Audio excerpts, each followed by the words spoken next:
I am Nandini from बेरिकन learning और आज हम पढ़ेंगे कलेक्शन फ्रेमवर्क इन जावा के इंट्रोडक्शन पार्ट में। बिल्कुल बेसिक फंडामेंटल है, जिन्हें बिल्कुल भी क्लियर नहीं है वो देखें।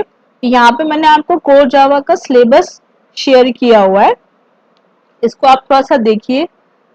इसमें पहले मैंने कुछ डेज में जावा फंडामेंटल लिया हुआ है, जिसमें जावा एडिशन, जावा सॉफ्टवेयर्स, जावा हिस्ट्री और उसके features and structure of Java है।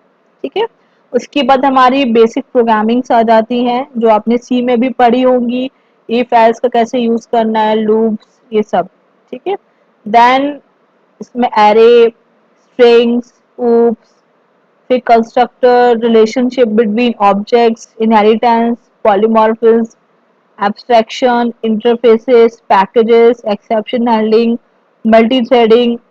ठीक है, stream and files, wrapper classes. अब जेनरिक के बाद जो हम अभी जो हमारा मोटिव है सीरीज का, वो है कलेक्शन फ्रेमवर्क। ठीक है, तो हमें इसको पढ़ना है, कलेक्शन फ्रेमवर्क। ठीक है, फिर कलेक्शन फ्रेमवर्क के बाद रेगुलर एक्सप्रेशंस पे जीयूआई में आप क्या आएंगे, AWT, swings, एप्लेट्स, networking and JD के फीचर्स। तो ये जो मैंने आपको शेयर किया है, ये पूरा मैंने आपको कोर जावा का सिलेबस एक शॉर्ट ब्रीफ में मैंने कवर करा है। ठीक है, तो हमें किस पे पढ़ना है, कलेक्शन फ्रेमवर्क में। और अगर आप बिल्कुल फ्रेशर हैं, जो लोग वीडियो देख रहे हैं जिन्हें जावा नहीं पता है, तो आप एक फंडामेंटल आप ये समझ लें कि जावा की एक बेसिक प्रोग्रामिंग कैसे होती है, या हमें हेलो वर्ल्ड कैसे प्रिंट कराना है। जैसे अगर मैंने बोला कि write a program in Java to print hello world, अगर आप इसी टास्क को इतना इजीली कर लेंगे तो आपको कलेक्शन फ्रेमवर्क समझ में आ जाएगा, क्योंकि उतना ही रिक्वायर्ड है। ठीक है, तो डोंट वरी। तो आप इतना, जो लोग बिगनर्स हैं, जो बिल्कुल भी फैमिलियर नहीं है, उनके लिए। बाकी जो लोग हैं वो फटाफट कैच कर लेंगे, और मैं आपको इतना इंश्योर करूंगी कि आपको मजा आएगा पढ़ने में, प्रोग्रामिंग करने में।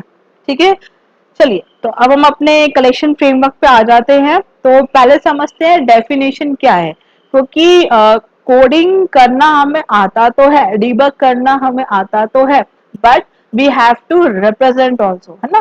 तो चीजें हमें कई, मैंने ऐसे बहुत से बच्चों को देखा है कि they are very good at in programming, वो प्रोग्राम फटाफट फ्रेम कर लेते हैं, वो कोई भी टास्क तो बहुत क्विक रिस्पॉन्स से कर लेते हैं, लेकिन कई बार उसको रिप्रेजेंट नहीं कर पाते। तो मेरा यहाँ पे ये डे 1 जो मैं ले रही हूँ क्लास, जो कि वेडनेसडे को पब्लिश होगी लाइव 3 PM पे, मैंने आपको बताया है कि जो मेरे जितने भी लेक्चर्स होंगे इस सीरीज के, MWF आएंगे और 3 PM, ठीक है, आफ्टरनून में वो पब्लिश होगा, लाइव आ जाएगा। ठीक है, तो आपसे सभी से ये रिक्वेस्ट है कि आप जितने अच्छे कोडर हैं उतने अच्छे रिप्रेजेंट करना भी सीखे, क्योंकि कंपनी में अगर आपको चीजें आती हैं, ध्यान रखना, वहां पे जब आपका इंटरव्यू होगा टेक्निकल में, तो आपको वो चीजें जो आती हैं उसको बोलना भी, उसको समझाना भी आना चाहिए। इसलिए मैं दोनों चीजों को फोकस लेके चल रही हूँ कि आपको अपने कोडिंग पे तो फोकस करेंगे, बट आपको उसमें एक्सप्लेनेशन में कहीं कमी नहीं छोड़नी है। ठीक है, now come to the point. देखो, वीडियो लेंदी हो जाएगा, मैटर नहीं करना, बट जैसे मैं क्लास में पढ़ाती हूँ, मैं वैसे ही इस चीजों को यहाँ पे लाइव रिकॉर्ड कर रही हूँ। ठीक है, तो आई होप आप उस चीज को थोड़ा समझ पाए, अदरवाइज जहां आपको लग रहा है आप स्किप कर दीजिएगा। ठीक है, चलिए, ना come to the point, here is definition. Definition हमारी क्या बोलती है, डेफिनेशन क्या बोलती है हमारी, देखिए, the Java collection framework provides a set of interfaces and classes to implement various data structure and algorithm. ठीक है, अब आपने जो डेफिनेशन पढ़ी, अब आपको यहाँ पे आई थिंक आपके माइंड में यहाँ पे तीन चीजें आपके माइंड में आ रही होंगी। पहला, कि यहाँ पे जो लिखा है जावा कलेक्शन, कलेक्शन समझ में तुम्हें आ रहा है, बट यहाँ पे फ्रेमवर्क क्या है। ठीक है, सेकेंड वर्ड हमने लिखा है provide a set of interfaces, आपको second one, and third one आपको आ रहा होगा classes to implement various data structure and algorithm. ठीक है, अब हमें यहाँ पे ये फ्रेमवर्क, इंटरफेसेस और third data structure and algorithm को समझने की जरूरत है। ठीक है, चलिए हम नेक्स्ट उसमें देखते हैं। तो जो मेरा पहला क्वेश्चन, पहले मैं आपको बताती हूँ फ्रेमवर्क क्या है, फिर समझेंगे हम इंटरफेसेस क्या है और डीएसए हमने क्यों यूज किया है का पॉइंट नंबर 1। ठीक है, यहाँ पे मैंने टर्म यूज किया गया है कौन सा, फ्रेमवर्क, फ्रेमवर्क इन जावा। ठीक है, तो फ्रेमवर्क इन जावा समझते हैं फ्रेमवर्क क्या होता है। तो यहाँ मैंने फर्स्ट पॉइंट यूज किया है हियर, इट्स प्रोवाइड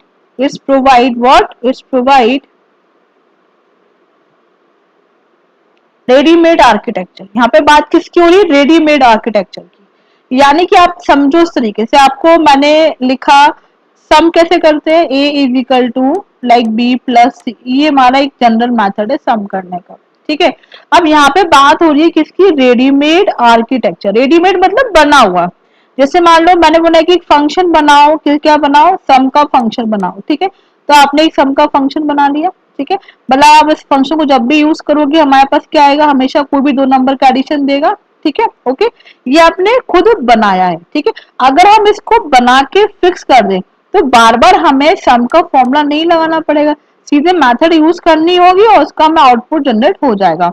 उसके अंदर प्रोसीजर क्या है, वी डोंट केयर अबाउट है। ठीक है, हमें सिर्फ क्या है, मेथड से मतलब होगा। ठीक है, जैसे फॉर एग्जाम्पल जिस तरह से हमारे पास रेडीमेड फूड आते हैं, ठीक है, और एक खुद बनाना। ठीक है, खुद बनाना और रेडीमेड यूज करना दोनों में क्या है, फर्क है। ठीक है, तो जैसे आप जो फंक्शन आपने बना लिया उसके अंदर आप क्या मेथड लिख रहे हो आपको उससे मतलब नहीं है, आपने सिर्फ मेथड को कॉल करा और आपका जो काम है वो आपका ऑलरेडी यूज हो रहा है। ठीक है, that's why we call it's readymade architecture. ठीक है, second one, it represent set of classes and interface, ये इंपॉर्टेंट है। ठीक है, it represent set of classes and interfaces. ठीक है, अब देखो इसको मैं यहाँ पे समझाती हूँ। दैट इज, ये पूरी हिरारिकी है, इट इज मोस्ट इंपॉर्टेंट। अगर आप कलेक्शन फ्रेमवर्क पढ़ रहे हैं तो आपको ये हिरारिकी पता होनी चाहिए, और जितनी हिरारिकी में जितनी भी आप क्लासेस देख रहे हैं वो सब हम पढ़ने वाले हैं। ठीक है, वो सब चीजें कवर होंगी कि मेथड कैसे यूज हो रही है। ठीक है, तो अब आप देख रहे हो जो ब्लू से है वो इंटरफेस है और जो ग्रीन से है वो क्या है, हमारे पास क्लास। ठीक है, क्लियर। तो इटरेबल देखा जाए तो ये हमारा क्या है बेटा, इंटरफेस है। कलेक्शन क्या है, तो ये इंटरफेस है। देखो मैं वैसे ही पढ़ा, जैसे मैं क्लास में पढ़ाती हूँ वैसे ही पढ़ा रही हूँ, लेंदी लगे तो आप स्किप कर सकते हो। ठीक है, लिस्ट हमारे पास क्या है, इंटरफेस है। क्यू क्या है, हमारा इंटरफेस है। सेट क्या है, हमारा इंटरफेस है। ठीक है, ऐसी एरे लिस्ट क्या है, क्लास है। ठीक है, एरे लिस्ट क्लास है लेकिन किसके अंडर में काम करेगा, लिस्ट के अंदर में। ठीक है, लिस्ट क्या है, लिस्ट इंटरफेस है लेकिन किसके अंडर में, किसके इंटरफेस में काम करेगा, सब पार्ट में कलेक्शन। और कलेक्शन क्या है, जितनी भी हमारी जो क्लासेस है वो क्या एक इंटरफेस से जुड़ी हुई है। ठीक है, और ये जो अलग अलग आप देख रहे हो लिस्ट क्यू सेट, ये भी इंटरफेस है। तो ये हो गया इनका कलेक्शन, और ये हमारे पास क्या हो गया, इटरेबल। इटरेबल जो कि हमारे पास क्या है, रूट है। ठीक है, रूट ऑफ द हिरारिकी। ठीक है, लिंक लिस्ट पे आते हैं। लिंक लिस्ट हमारे पास क्या है, क्लास है। लेकिन अगर हम वेक्टर और स्टैक पे जाए तो वेक्टर और स्टैक दोनों ही हमारे पास क्या है, ये लेगेसी क्लास है। क्या है ये, लेगेसी क्लास। अब आपके माइंड में क्वेश्चन आ रहा होगा कि लेगेसी क्लास क्या होता है। ठीक है, देखो लेगेसी क्लास का मतलब होता है, लेगेसी का मतलब होता है कोई भी चीज को रीस्ट्रक्चर करना, मतलब दोबारा से बनाने से, हम घर में रिनोवेट करते हैं ना उस तरीके से, या किसी भी चीज को री इंजीनियर करना, है ना। घर में फर्नीचर पुराना हो गया, बना लिया, रीयूजेबल भी करते हैं बहुत सी चीजों को। ठीक है, रिनोवेट करते हैं। उसी तरीके से क्या है, ये रीस्ट्रक्चर। यानी कि अगर हम बात करें जावा में, तो जावा में वेक्टर, जब जावा की प्रोग्रामिंग आई तब उसमें वेक्टर और स्टैक ऑलरेडी था। ठीक है, यानी कि जब जावा बना था स्टार्टिंग में, जब हम लोग पढ़ते थे तब उस स्टार्टिंग में कलेक्शन फ्रेमवर्क नहीं था, बाद में कलेक्शन फ्रेमवर्क क्या हुआ, ऐड हुआ है। ठीक है, तो कलेक्शन फ्रेमवर्क में जो मेथड ऐड की गई कुछ तो न्यू है, जैसे हमने बात की अरे लिस्ट की, लिंक लिस्ट की, डिटेल में अभी हम आगे पढ़ेंगे। ठीक है, तो यहाँ पे जो वेक्टर स्टैक है ये ऑलरेडी थे, तो उसमें क्या किया हमने, री इंजीनियरिंग लगा करके उनको किसमें ऐड कर दिया, हमने कलेक्शन फ्रेमवर्क में ऐड कर दिया। यानी कि that's why it's called legacy class. ठीक है, ध्यान रखना एरे और लिंक लिस्ट क्लास है और वेक्टर स्टैक क्या है, हमारी लेगेसी क्लास है। लेगेसी मतलब जो भी अपनी ओल्ड एग्जिस्टिंग है उसको रिस्ट्रक्चर करके या री इंजीनियर करके उसको रीयूजेबल बनाना। ठीक है, अब ये पूरी हायरार्की है। आप अभी क्या करो, एट प्रेजेंट ये हायरार्की को समझ लो कि क्या इंटरफेसेस होते हैं, क्या कलेक्शंस होते हैं, और कितने कितने अपने पास इंटरफेस है, कितने कितने क्लास है। अब हम जब पढ़ेंगे प्रैक्टिकली तो हम इंडिविजुअली चीजों को समझेंगे कि एक्चुअल लिस्ट क्या है, एरे लिस्ट क्या है, लिंक लिस्ट क्या है, वेक्टर क्या है। ये इंडिविजुअली आपके क्या होंगे, सेशन होंगे। ठीक है, माइट भी हो सकता है कि सेशन लेंदी हो, लेकिन अगर मैं एरे लिस्ट पढ़ा रही हूँ तो एरे लिस्ट कंप्लीट आपका एरे लिस्ट होगा विद ऑल द पॉसिबिलिटीज, जितनी भी लॉजिक रहेंगी और क्या क्या क्वेश्चन पूछे जाते हैं आपके इंटरव्यू में वो भी रहेंगे। ठीक है, और मीन वाइल अगर आपको लगता है कोई भी क्वेरी है या आपको कोई चीज नहीं समझ में आई, आपको कोई लगता है कि और आपको इन्फॉर्मेशन चाहिए, तो आप कमेंट्स करिएगा, आपके लिए उसके लिए वीडियो बन जाएगा। ठीक है, तो अभी आई थिंक आपको थोड़ा सा ब्रीफ आइडिया हो गया होगा जो लोग बिगनर्स हैं कि इंटरफेस क्या है, क्लासेस क्या होती हैं। ठीक है, जो डार्क से आपको दिख रही है वो एक्सटेंडेड है और ये आपकी इम्प्लीमेंटेड है। अभी शायद आपको इतने डिटेल में जाने की जरूरत नहीं है, अभी सिर्फ आप हायरार्की देखो। जैसे जैसे हम ये सब चीजें डिटेल में कवर करते जाएंगे आपको इस पूरी चेन का मतलब समझ में आ जाएगा। ठीक है, तो अभी आप पिक्चर में हायरार्की में इस चीज को ध्यान देना क्योंकि ये बार बार हमारी हायरार्की यूज होगी। Is it okay? चलिए, अब हम आते हैं, अब आपको इंटरफेस क्लास समझ में आ गया होगा। ठीक है, अब आते हैं डेफिनेशन पर। तो हमने यहाँ पे क्या लिखा था, it represent a set of classes and interfaces. तो रिप्रेजेंट कर रहा है तो दैट इज ये अपने आप में पूरा क्या हो गया, that's all called collection framework. ये सब अगर हम बात करें कलेक्शन फ्रेमवर्क में तो सारी चीजें आती है, सारी चीजें। ठीक है, तो ये अपने आप में क्या हो गया, एक कलेक्शन फ्रेमवर्क हो गया। तो आई होप ये आपको स्टेटमेंट ये क्लियर हो रहा होगा। ठीक है, अच्छा, थर्ड वन ना आपको डाउट हो रहा होगा, यहाँ लिखा हुआ मैंने इट्स ऑप्शनल, तो आपको लग रहा है ये ऑप्शनल क्यों है, राइट? अच्छा, जैसे मैंने अभी कहा था कि हम सम को लिख सकते हैं, sum is equal to A is equal to B plus C, जो मैंने ऑलरेडी यहाँ पे लिखा हुआ है। ठीक है, और हम क्या कर सकते हैं, उसका फंक्शन बना सकते हैं, है ना, जैसे मैंने फंक्शन बना लिया। ठीक है, तो अगर क्या है, अगर मुझे सम करना है तो मैं कर रही हूँ उस फंक्शन को कॉल कर रही हूँ। ठीक है, मैं उस फंक्शन को कॉल कर रही हूँ। ठीक है, और एक मैंने क्या की, उसी मेथड, एक सम का मैंने क्या बना लिया, मेथड बना लिया। तो ये होगी मेथड, या बोलो मेथड मतलब क्या, जो हम खुद बनाते हैं, ये फंक्शन। ठीक है, एक एक में क्या हो रहा है कि आप सिर्फ उसको इतना लिख रहे हो और आपके पास क्या हो रहा है, a plus B is equal to C आपके पास आ रहा है, या जैसे मैंने लिखा था पहले a is equal to B plus C, इस तरीके से आ रहा है। ठीक है, एक जो रेडीमेड है मेथड और एक जो आपने खुद बनाया है। ठीक है, अच्छा, एक चीज ध्यान रखिएगा आप यहाँ पे, जितनी भी हम मेथड्स पढ़ेंगे अभी आपको नहीं समझ में आएगा, बट एक आप स्टेटमेंट को ध्यान से सुन लो कि जितनी भी हम मेथड्स पढ़ेंगे इन होल कलेक्शन फ्रेमवर्क, उस हर मेथड का ऑप्शनल अल्टरनेट है। मतलब जरूरी नहीं कि हमने जो चीज मेथड से की है वो विदाउट मेथड नहीं हो सकती। ठीक है, मेरी बात फिर से सुनना कि एक सम ये रेडीमेड मेथड है, अगर मैं इसे कॉल करती हूँ सपोज, ठीक है, तो मेरे पास क्या होगा कि वो किसी भी दो नंबर का एडिशन बताएगा। ठीक है, जो रेडीमेड है, इसके अंदर कोड क्या लिखा है मुझे नहीं पता। ठीक है, एक एग्जाम्पल तो और समझ रहे हैं। अब एक फंक्शन जो आपने अभी खुद ही क्रिएट करा, आपको पता है कि आपने यहाँ पे क्या क्या वेरिएबल इसमें पास की है। ठीक है, यानी कि अगर कोई भी आपको प्रॉब्लम दी जाती है, कोई भी आपको प्रॉब्लम दी जाती है कि एरे लिस्ट में नंबर ऐड करना है, या आपको लिंक लिस्ट में नंबर एरे ऐड करना है, या दो एरे का सम करना है, या कोई भी नंबर डिलीट करना है, तो आप, या कोई आपको कॉन्टिन्यूस नंबर प्रिंट कराना है, तो इस तरह के ऑपरेशंस जो हैं आप उसको जो दी गई मेथड यानी जो रेडीमेड मेथड है उससे भी यूज कर सकते हो, और इट्स ऑप्शनल, आप उसका फंक्शन भी खुद क्रिएट कर सकते हो। Got it? मेरी बात समझ में आ गई?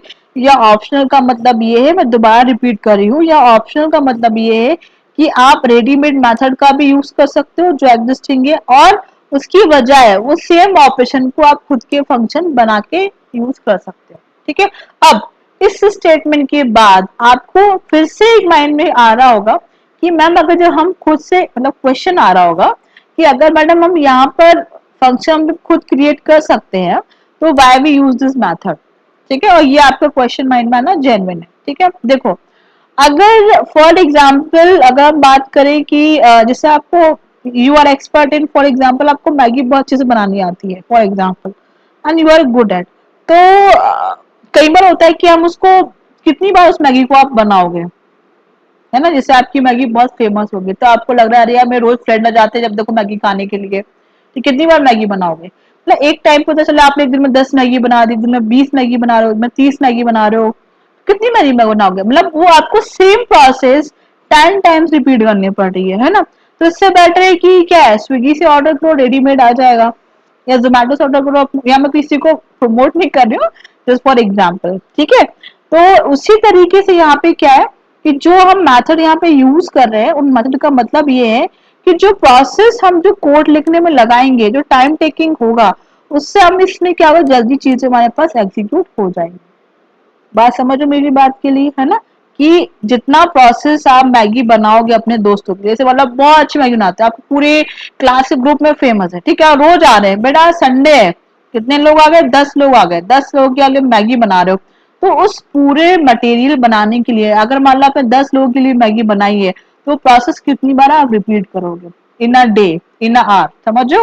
अगर उससे बेटर है कि उतने ही नंबर ऑफ आप 10 मैगी ऑर्डर कर दो स्विगी से, तो दोनों में डिफरेंस है। ठीक है, तो यहाँ पे हमारे पास क्या हो रही है एक टाइम सेविंग, फ्लेक्सिबिलिटी, चीज कम चीजों को जल्दी परफॉर्म करना, ठीक है, और एक अच्छे फटाफट से कोड को एग्जीक्यूट करना, और बहुत इजी हो जाता है जब आप खुद देखेंगे। फंक्शन पता होना चाहिए फंक्शन कैसे काम कर रहा है, आप जब उसको खुद एग्जीक्यूट करेंगे तो आपको समझ में आएगा कि चीजें किस तरीके से हो रही है।